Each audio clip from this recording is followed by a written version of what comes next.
Y'all know how I get with the important vlogs. They make me nervous. But here we are. Hey, dude. I'm back. Welcome back to the Bra Vlog.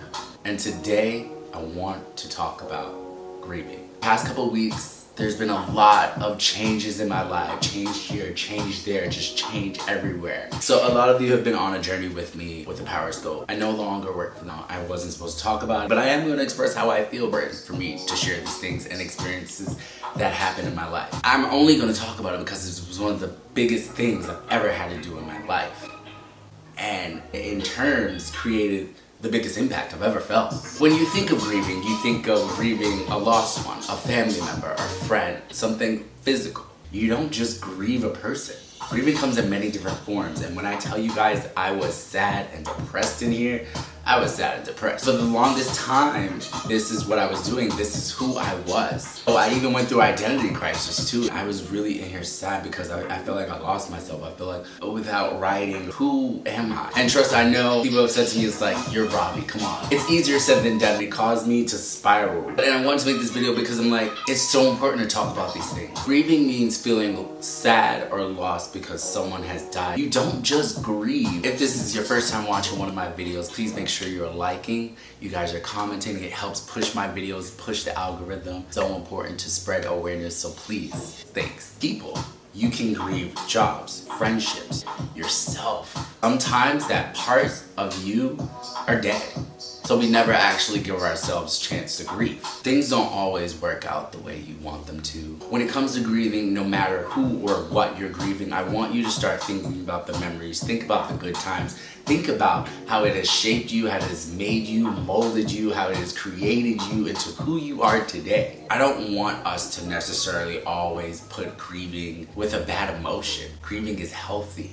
It's allowing yourself to feel these feelings. It makes you human, it makes you vulnerable. The truth is, I also want us to start knowing that sometimes grieving doesn't end. Sometimes you may never fully get over the person, the thing, the friendship that you lost. So what do you have to do?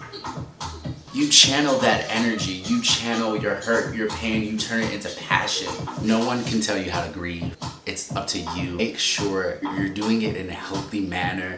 You're doing it where it doesn't cause you, depression. It doesn't cause you over anxiety. If you do feel depression and anxiety, that's okay too. But to let it take over your life and take over who you are and lose yourself in a sense, no. Healthy ways to grieve. Remember the times, the lessons. You remember. It's okay to remember. And I think we get so caught up in wanting to forget because it hurts us that that person or whatever situation isn't here anymore. I advocate for vulnerability on this channel. It's the scariest thing to know that nothing's forever. It's the scariest thing to know we only have one life to live, and we don't know, with everything going on in this world, life is way, way, way too short. Whatever you're grieving, there's a reason. There's a season for grief. There may even be a lesson inside of it. There's something you may need to learn about yourself, something that you're not talking about. I think of my grandmother all the time. I think my birth mom all the time. I think about the people I loved all the time. I celebrate it. I welcome it. I'm so glad that I've had the opportunity to connect with these people, to have these people in my lives. And those are the things that you should remember. When you're experiencing grieving, let it put a smile on your face. Yes, cry it's over, but smile because it happened, and it happened to you. You had that experience that no one else can take from you. Talk about these things, guys, please. It is so, so important to share how you're feeling. When it comes to grief, we hold all that in, and sometimes we may explode. We may even think about suicide. If you guys need someone to talk to or want to open up about grief, I'm here. I'm a huge advocate for just expressing yourself. Mental health is important. It's huge. If you're grieving or know someone who's grieving, reach out to them, talk to them, be a helping hand, be a listening ear, because you never know when someone needs you. I appreciate you guys so much for just letting me rant, because I need to let these things out in order to grow. No matter who says what, I'm going to express myself. I have to express myself because I'm going to lose my mind if I don't. So thank you guys so much for being a part of this channel. Guys, for listening to me rant all the time. I'm proud of us with this content every Monday, y'all. I think it's so important to just talk about grief and sadness and the things that we're not talking about. The things that we hold inside that no one gets to hear. Your subscriptions, your likes, your comments are valued, loved,